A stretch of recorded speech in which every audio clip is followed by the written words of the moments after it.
कोणाच्या स्कीम्स चालू असतील, कोणाचे धंदे चालू असतील, कोणावर जर पूर्वीची कुठली एखादी कारवाई असेल, अशा पद्धतीने भाजपचे मोठे नेते त्यांना फोन करून नाहीतर संदेश देऊन तुम्हाला ही अडचण करू, ती अडचण करू, अशा धमक्या ह्या भाजपकडनं दिल्या जातात. आणि मग या धमक्या मिळाल्यानंतर काही उमेदवार हे खऱ्या अर्थाने आपल्याकडनं उभा राहण्यासाठी इच्छुक असतात, पण दबावापोटी ते भाजपकडे जात असतात. त्याच्यामध्ये या शहरामध्ये असे अनेक उमेदवार आहेत, पण कितीही उमेदवार कसेही असले तरी आज भूमिका जर कुणी बदलत असतील, कोणावर एखाद्यावर अन्याय होत असेल आणि मग दुसऱ्या पक्षात जात असेल तर ती गोष्ट वेगळी.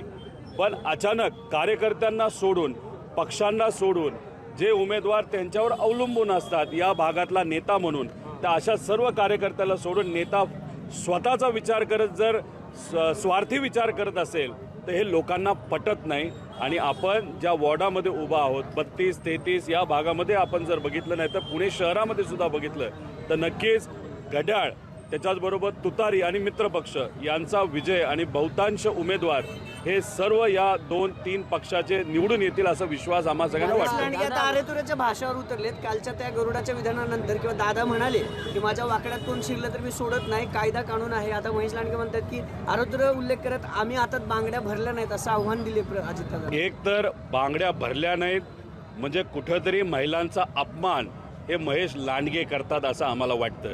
म्हणजे बांगड्या घातल्या म्हणजे कर्तृत्ववान व्यक्ती नसतो असं जर महेश लांडगेंना वाटत असेल तर महेश लांडगेचा खरा चेहरा इलेक्शनच्या तोंडासमोर, नाहीतर इलेक्शन जेव्हा मतदान होणार आहे त्याच्या आधी महेश लांडगेंचा खरा चेहरा समोर येत चाललेला आहे. महेश लांडगेंच्या पायाखालची माती ही सरकलेली आहे, ते थोडे घाबरलेले आहेत. त्यामुळे स्वतः ते कसे आहेत हे खरा चेहरा आता महेश लांडगेंचा आपल्याला बघायला मिळेल. त्यामुळे त्यांच्या भागातून मेजॉरिटी उमेदवार हे आपल्या विचाराचे निवडून येणार होते. आता त्यांचा खरा चेहरा पुढे आल्यानंतर त्याचा एक सुद्धा उमेदवार निवडून येणार नाही असं आम्हाला सगळ्यांना वाटायला लागलेलं आहे. मुरलीधर मोहोळ यांनी अजितदादांना चॅलेंज केलंय की पुणे मेट्रोवरून सध्या प्रचार सुरू आहे मोठा, आणि पुणे मेट्रो कोण आणली, तुम्हाला काय वाटतं कोण आणली? मोदी आणली, मनमोहन सिंगांनी आणली, काय म्हणजे तुम्ही काय प्रचारात? कुठलाही प्रोजेक्ट करण्याच्या अगोदर त्याला आपल्याला परवानग्या द्याव्या लागतात, मंजुरी घ्यावी लागते, त्यानंतर त्याला निधी दिला जातो, त्याच्यानंतर टेंडर होतं, मग भूमिपूजन होतं, मग लोकार्पण होतं. दादा जी भूमिका मांडत होते, प्रक्रिया जिथून सुरू झाली ती दादांच्या काळामध्ये त्या ठिकाणी सुरू झाली होती. आता याच्यामध्ये काही प्रमाणात जे मोठे नेते या शहरातले आहेत, भाजपचे आहेत, त्यांना त्यांच्या नेत्यांची बाजू घ्यावी लागते.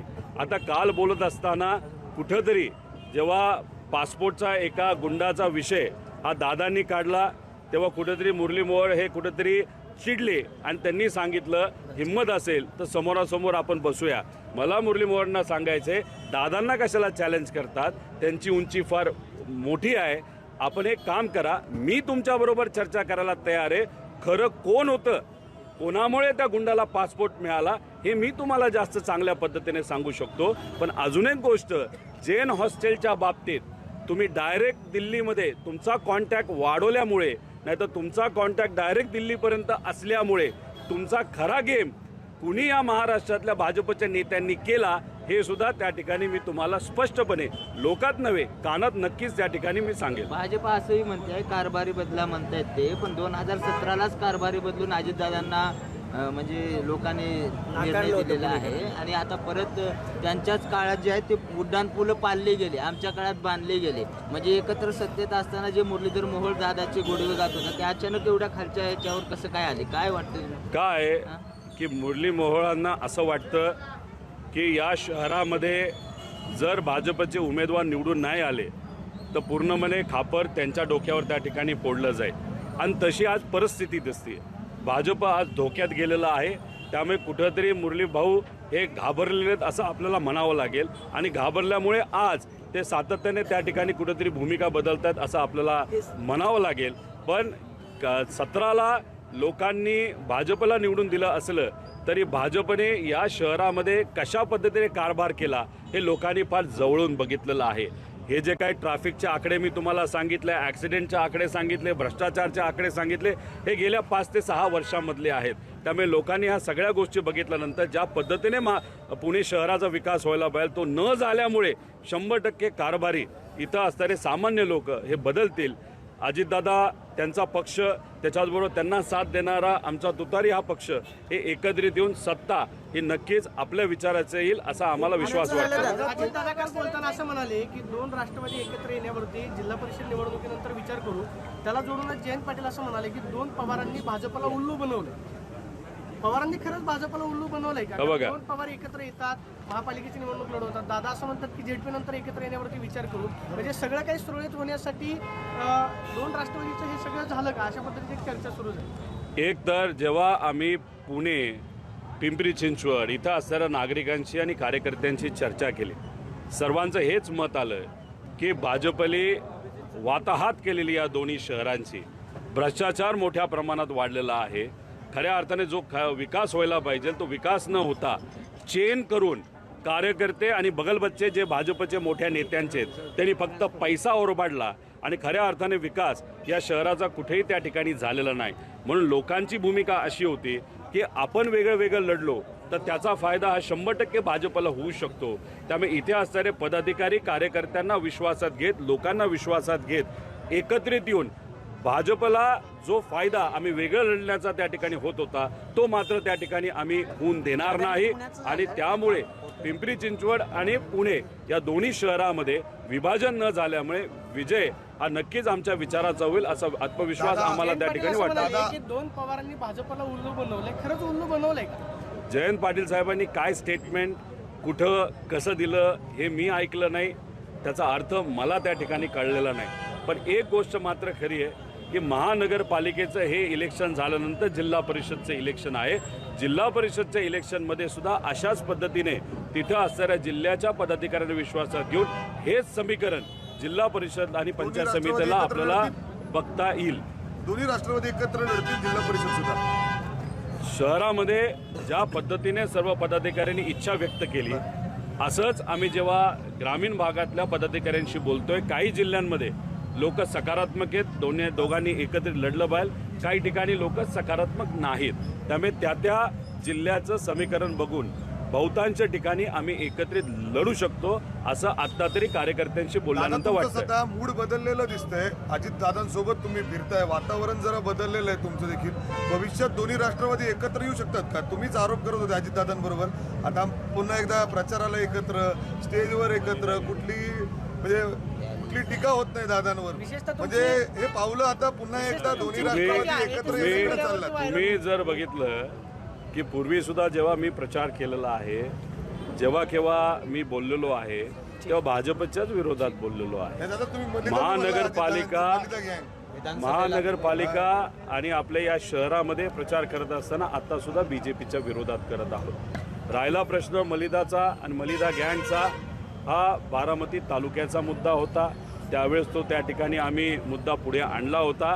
आणि ह्या सगळ्या गोष्टी बघितल्यानंतर विधानसभेचं इलेक्शन झाल्यानंतर दादांनी त्यांच्या मतदारसंघामध्ये जे कोणी मलिदा खाणारे लोक होते, नाहीतर त्यांना दादांना न कळत जे लोक मलिदा खात होते आता कळल्यामुळे त्यांना बाजूला करून सामान्य लोकांना त्यांनी पुढं आणलेलं आहे. त्यामुळे हा बदलाव आणि हा बदल हा सकारात्मक आहे असं आपल्याला म्हणावं लागेल. दादा, अशी चर्चा आहे की बारामतीत तुम्ही भावनिक झाला होता, तुमच्या डोळ्यात देखील अश्रू होते, मग त्या अश्रूंचं काय झालं अशी चर्चा आता विरोधक सुद्धा करायला लागले. बारामती लोकसभेच्या इलेक्शनच्या वेळेस जेव्हा स्टेजवर मी भावनिक झालो होतो, ते भावनिक होण्याचं कारण असं की तिथे असणारा दादांचा एक कार्यकर्ता, त्या कार्यकर्त्याने जी कृती केली होती, ज्या पद्धतीने तो हंडा फोडला होता, त्या हंड्याचा जो त्या ठिकाणी अर्थ निघत होता तो अर्थ हा मला पटला नव्हता.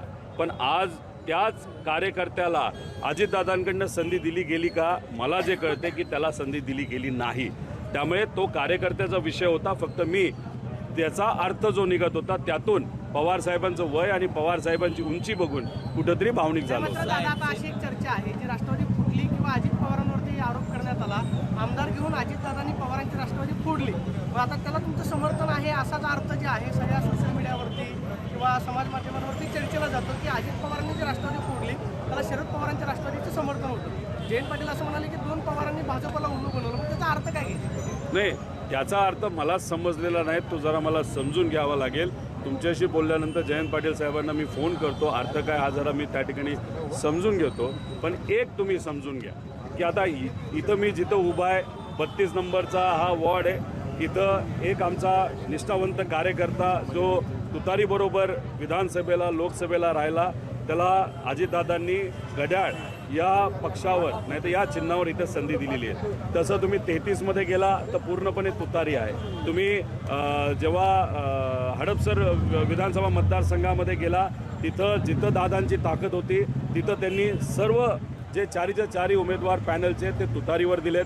जिथं आमची ताकद होती तिथं समीकरण बसत होतं तिथं आम्ही घड्याळ दिलेलं आहे. त्यामुळे हे जे काय चालले ते सर्व या सर्व पदाधिकारी कार्यकर्त्यांचं हे इलेक्शन आहे आणि आमचा जो कुठला वाद असेल त्या वादाचं नुकसान या बिचाऱ्या कार्यकर्त्यांना त्या ठिकाणी होऊ नये. त्यामुळे कार्यकर्त्यांचा विचार आणि शहराच्या विकासाचा विचार करत इथं आम्ही हा निर्णय एकत्रित ही निवडणूक लढण्याचा केलेला आहे.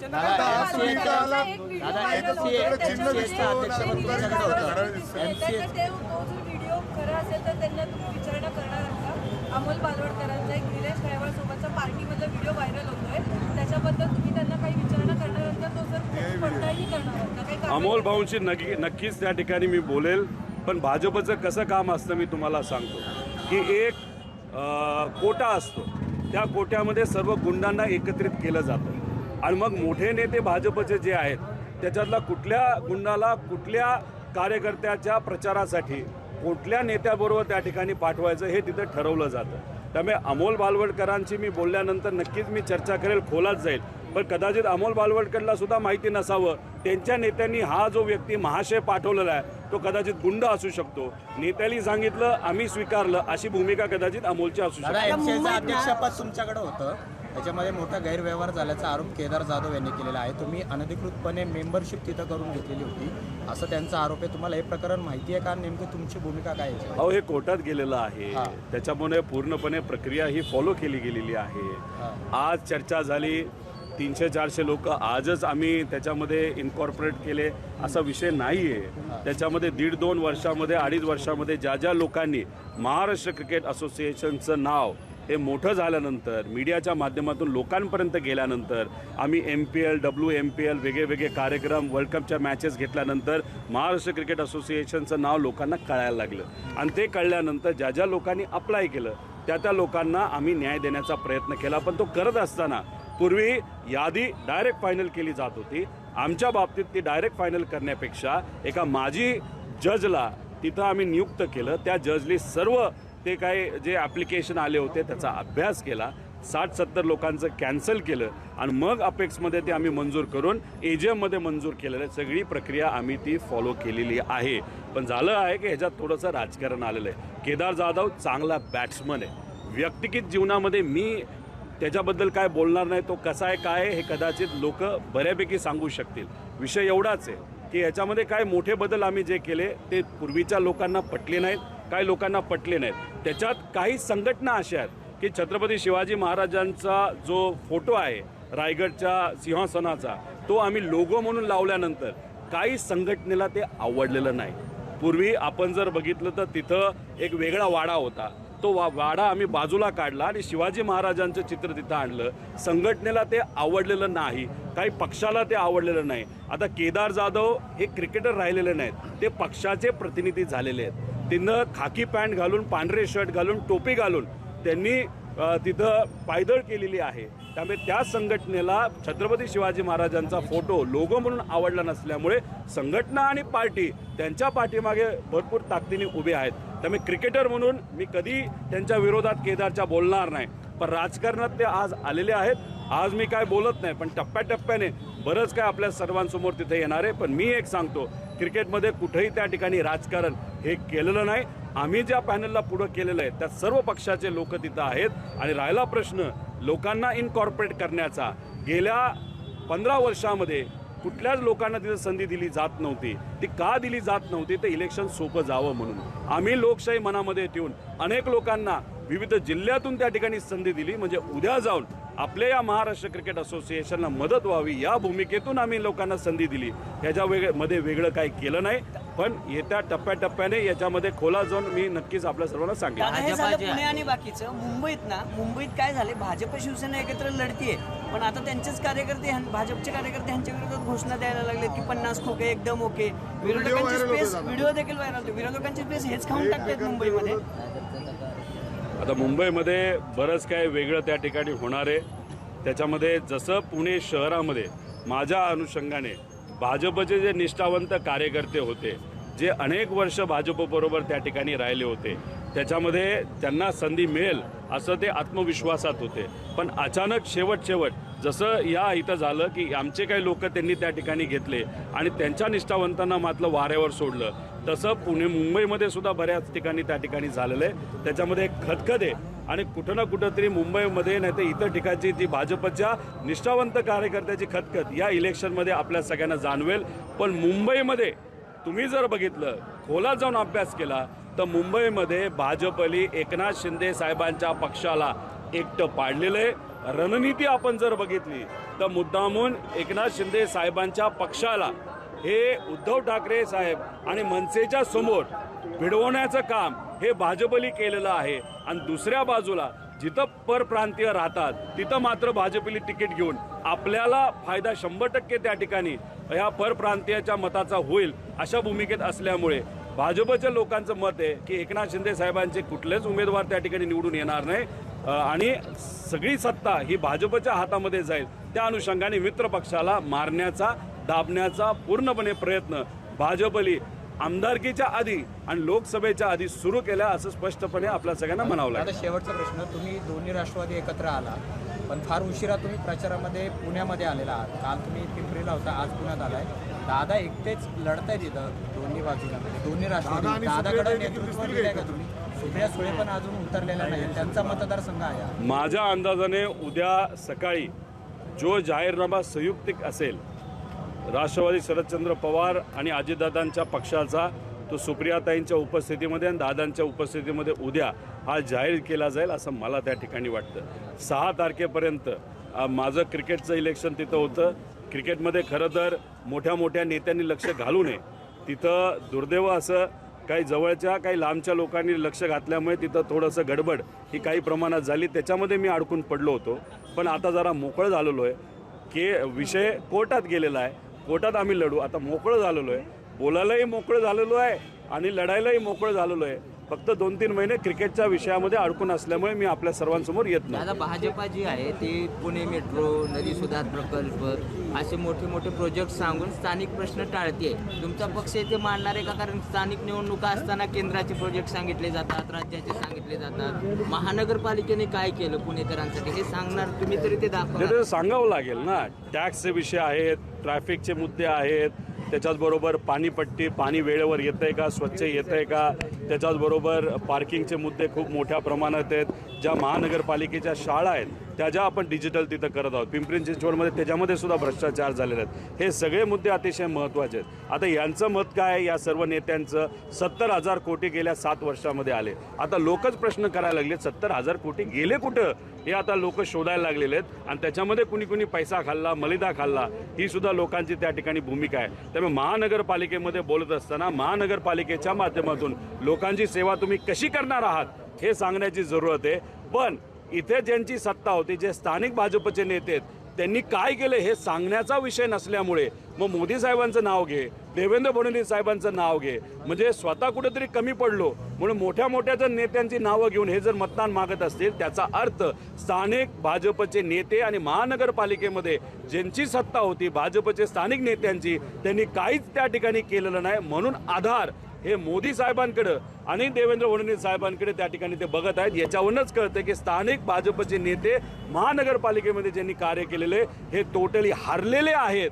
त्यामुळे मोठ्या नेत्यावर ते अवलंबून आहेत. त्याचा अर्थ ही महानगरपालिका भाजपच्या हातामध्ये येत नाही. दादा, ह्याला शेवटचा प्रश्न. मुरलीधर मोहोळ काल एका विश्ववाहिनीला मुलाखतीमध्ये म्हणले कमळ एकटं घड्याळाची तुतारी वाजवेल. कमळ एकटं कमळ घड्याळाची तुतारी वाजवेल. कमळ एकटं कमळ घड्याळाची तुतारी वाजवेल. दोघांचा तुमचा म्हणजे त्याचा अर्थ तुम्ही धार्मिक कार्यक्रम घ्या, कुठलाही आनंदाचा कार्यक्रम घ्या, विजयाचा नाही तर आनंदाचा विषय असेल तेव्हा तुतारी वाजवली जाते. त्यामुळे घड्याळ आणि आपली तुतारी एकत्र आल्यामुळे भाजपचे पराक्रम हे लोकांना त्या ठिकाणी कळणार आणि ते कसं फेल गेलं भाजप नाही तर कमळ, याच्यामुळे तुतारी म्हणजे घड्याळची तुतारी आणि तुतारी ही वाजेल. त्याचा अर्थ मोहळांनी सांगितलेलं आहे की भाजप हे हारणार आहे आणि तुतारी मात्र म्हणजे विजयाची तुतारी घड्याळ आणि तुतारीची 100% त्या ठिकाणी वाजेल.